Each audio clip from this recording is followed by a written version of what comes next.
Good morning बच्चों। अगले lecture में हमने राजा का हिस्सा इकाई को समझ लिया था। तो बच्चों आज मैं आपको राजा का हिस्सा कहानी को अनुवाद करके एक बार फिर बता देती हूँ।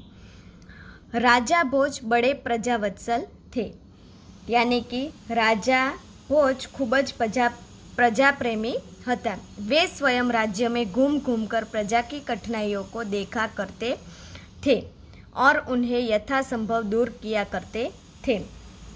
તેઓ જાતે જ રાજ્યમાં ફરી ફરીને પ્રજાની તકલીફોને જોતા અને તે યથાસંભવ दूर करता હતા। एक दिन राजा अपनी रानी के साथ रथ पर सवार होकर राज्य का भ्रमण कर रहे थे। एक दिवस राजा પોતાની રાણીની સાથે રથમાં બેસીને રાજ્યમાં ફરી રહ્યા હતા। वे राजधानी से बहुत दूर निकल गए थे। તે राजधानी खूब ज दूर निकली गया હતા। उन्होंने देखा कि एक खेत में एक किसान हल जोत रहा है।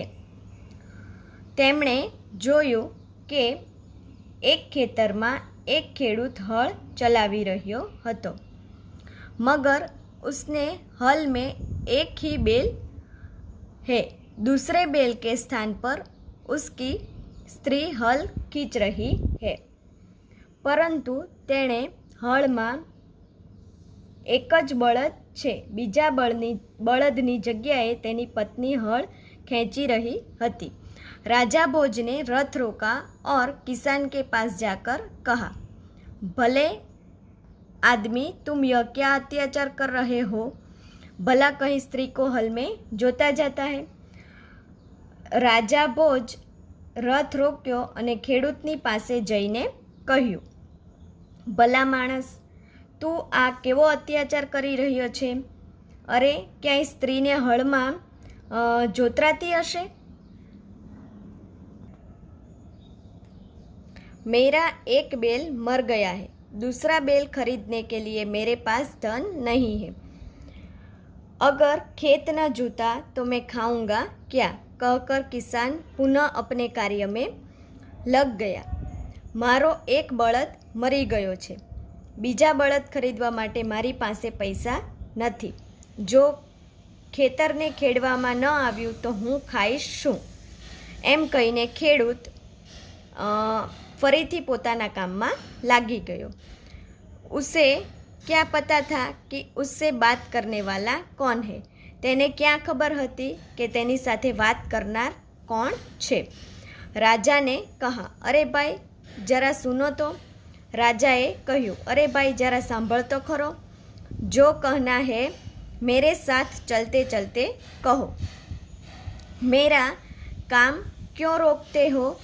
किसान ने कहा, जे कहेवुं होय ते मारी साथे चालता चालता कहो। मारू काम तमे शा माटे रोको छो? खेडूते कह्युं। राजा भोज उसके साथ चलने लगे। अपने काम के प्रति किसान की लगन देखकर राजा भोज बहुत प्रभावित हुए। राजा भोज तेनी साथे चालवा लाग्या। पोताना काम प्रत्ये खेडूतनी लागणी जोई राजा भोज खूब ज प्रभावित थया। वह बोले, भले आदमी, इस प्रकार तो तुम्हारी पत्नी थक जाएगी और रुकावट की वजह से कोई दूसरा कार्य भी नहीं कर सकेगी। भला माणस, आ रीते तो तारी पत्नी थाकी जशे अने थाकने कारणे बीजू कोई पण काम पण नहीं करी शके। किसान ने बोला, तो फिर तुम ही बताओ मैं क्या करूं? खेडूते कह्युं, तो हवे तमे ज कहो कि हूँ शू करूँ? राजा ने कहा, तुम मेरे साथ चलो, मैं अपना एक बैल तुम्हें दे देता हूँ, मगर इतनी देर तुम्हें काम रोकना पड़ेगा। तुम ही बैल ला दो। किसान ने बोला। राजा ए कह्युं, तू मारी साथे चाल, हूँ तारो एक बळद तने आपी दઉં છું, परंतु एटलो वखत मारा काम अटकावવું પડશે। તમે જ બળદ લાવી આપો, ખેડૂતે કહ્યું। किसान इस बात पर राजी हो गया। राजा भोज हल में जुट गए और किसान की पत्नी रथ के पास चली गई। उसने रानी को सारी बात बता दी।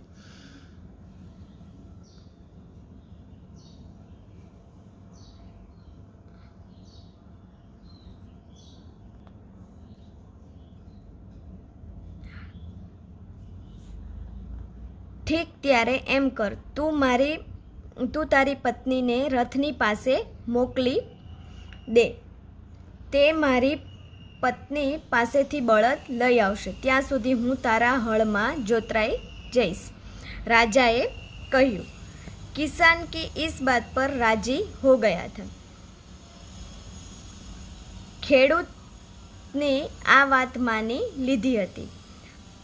राजा भोज हल में जुट गए और किसान की पत्नी रथ के पास चली गई. राजा भोज हल में जोतराई गया અને ખેડૂતની પત્ની રથ પાસે ચાલી ગઈ.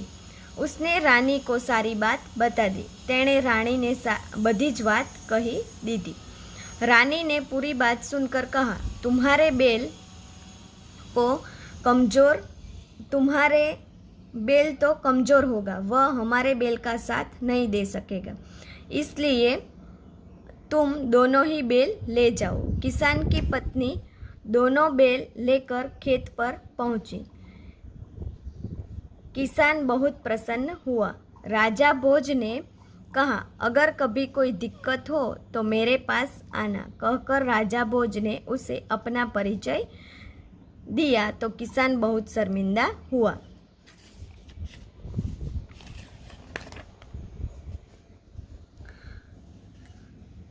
ખેડૂતની પત્ની બંને બળદ લઈને ખેતરે પહોંચી. ખેડૂત ખૂબ જ ખુશ થઈ ગયો.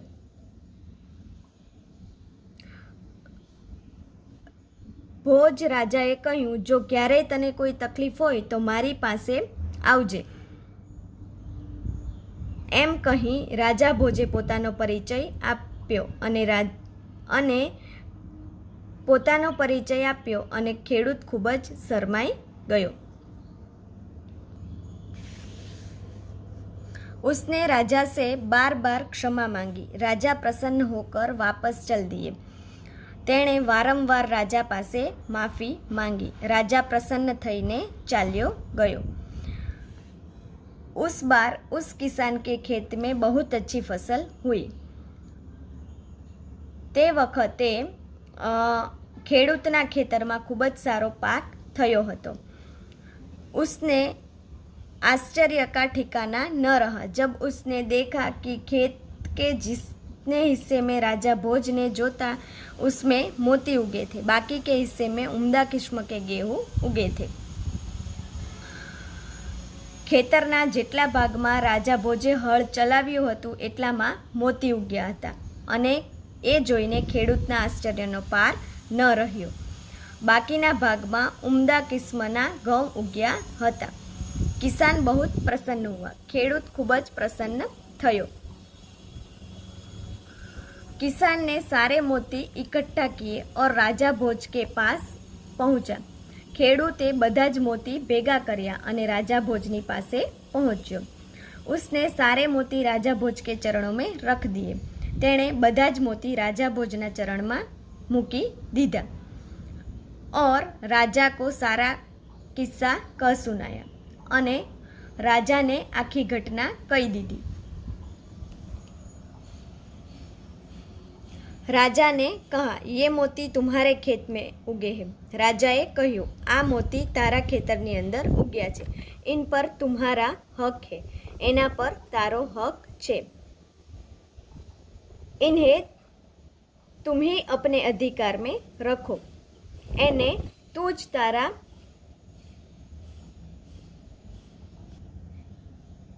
एना पर तारो ज अधिकार छे एटले तू ज राख. नहीं महाराज, यह आपके परिश्रम का प्रताप है. ना महाराज, आ तमारा परिश्रमनो प्रताप छे.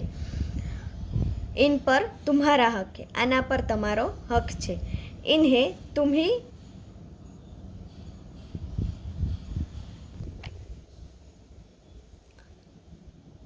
इसलिए मैं इन्हें नहीं ले जाऊंगा, એટલા માટે હું એને નહીં લઈ જાઉં.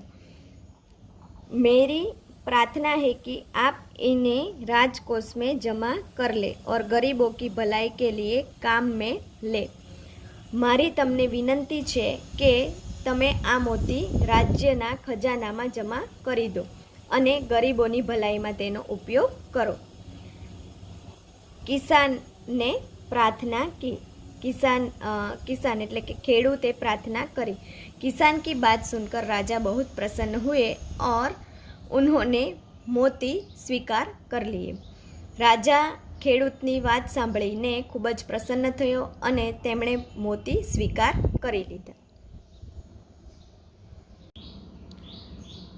तो बच्चों, अगले लेक्चर में हम शब्दार्थ और अभ्यास करेंगे.